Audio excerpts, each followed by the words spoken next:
président français Emmanuel Macron se rendra en Algérie du 25 au 27 août. Une visite destinée à relancer le partenariat entre les deux pays après plusieurs mois de crispation. Nous ferons le point dans quelques instants.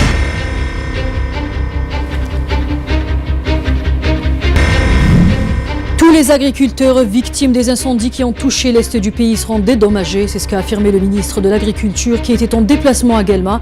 L'opération de recensement a déjà commencé. Madrid paye la facture de gaz la plus chère de son histoire. Les observateurs estiment que le choix de l'Espagne de s'appuyer sur le gaz américain au détriment du gaz algérien s'est avéré financièrement risqué pour l'Espagne.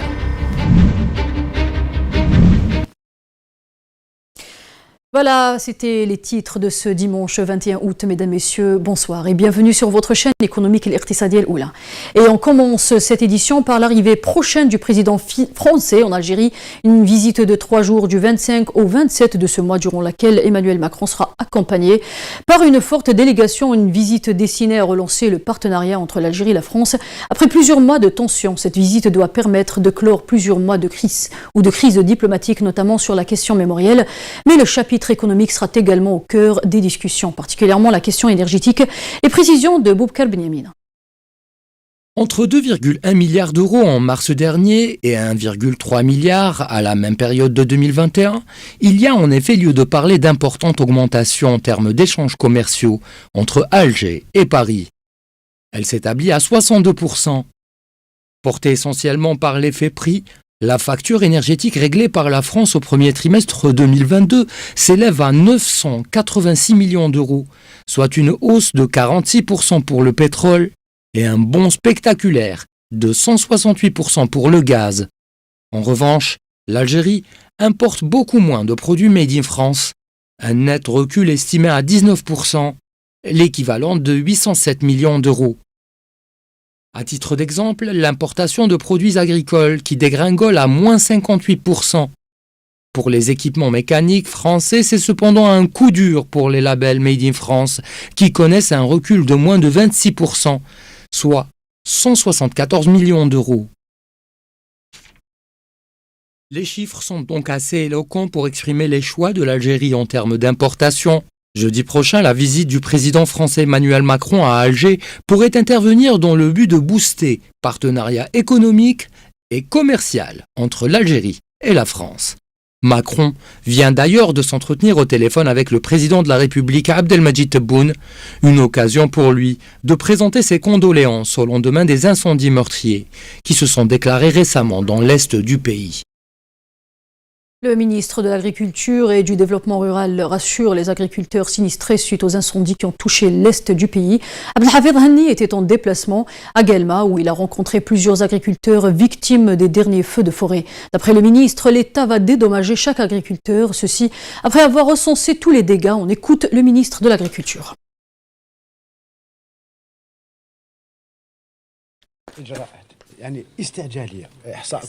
Nous allons mener une opération de recensement des victimes de ces incendies. Une fois les rapports prêts au niveau des commissions des wilayas, nous allons entamer l'indemnisation des agriculteurs touchés. Nous allons par exemple indemniser ceux qui ont perdu leur stock de foin. L'État n'abandonnera aucun agriculteur. Un jeune Algérien de Tielt a pu découvrir une faille de sécurité de haut niveau dans les appareils Apple, ce qui a suscité l'intérêt du géant américain de l'électronique. Le jeune Algérien s'est vu rajouter son nom sur la liste d'honneur Apple. Natif de Tielt, Abdelkader Mouaz a pu déceler un degré élevé de vulnérabilité dans le système d'exploitation des appareils Apple, pourtant connus pour leur degré élevé de sécurité. Les nouveaux bacheliers peuvent désormais payer leurs frais d'inscription universitaire en ligne via la carte électronique Dahabia en prévision de la rentrée universitaire 2022-2023. L'accès au campus se dématérialise davantage cette année. Quant à ceux qui ne possèdent pas encore une carte de paiement électronique, ils peuvent solliciter une tierce personne détentrice de la carte Dahabia pour effectuer leur paiement ou sinon se déplacer au niveau des bureaux de poste et effectuer le paiement directement au niveau des guichets.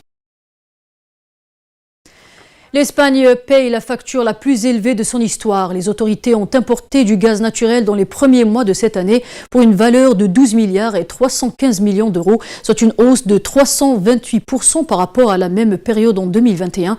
Le montant total pourrait atteindre 40 milliards d'euros cette année selon certains experts.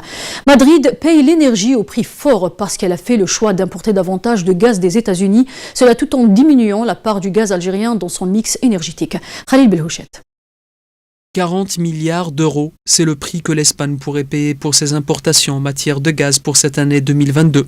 Selon le quotidien espagnol La Información, on y apprend que l'Espagne aurait importé pas moins de 12 milliards d'euros de gaz naturel pendant les premiers mois de l'année, soit 328% de plus qu'à la même période de l'an 2021. Une facture assez salée que l'Espagne a dû payer. Les observateurs et les experts estiment que cette facture est la plus élevée de toute l'histoire de l'Espagne.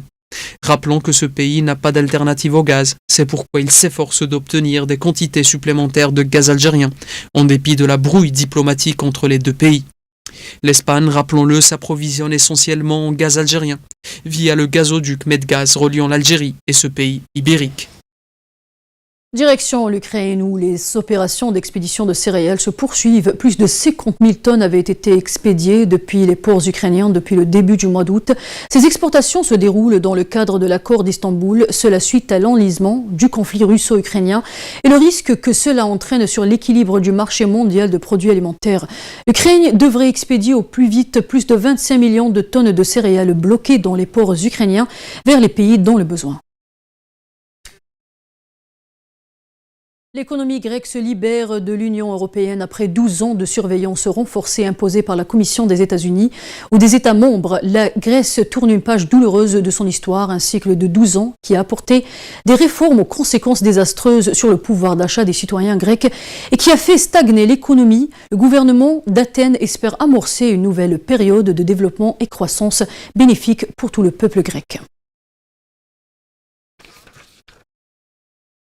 Un mot de sport avant de terminer ce journal avec le championnat le plus suivi au monde de l'histoire contemporaine du football célèbre, des scènes emblématiques qui ont changé le concept de football. Aujourd'hui, le foot est l'un des secteurs économiques les plus importants au monde et dont les transactions financières sont évoluées à des milliards de dollars ou évaluées plutôt à des milliards de dollars. Le championnat anglais engrange à lui seul près de 6 milliards d'euros. C'est 2 fois moins que le second du classement, du savoir, le championnat allemand.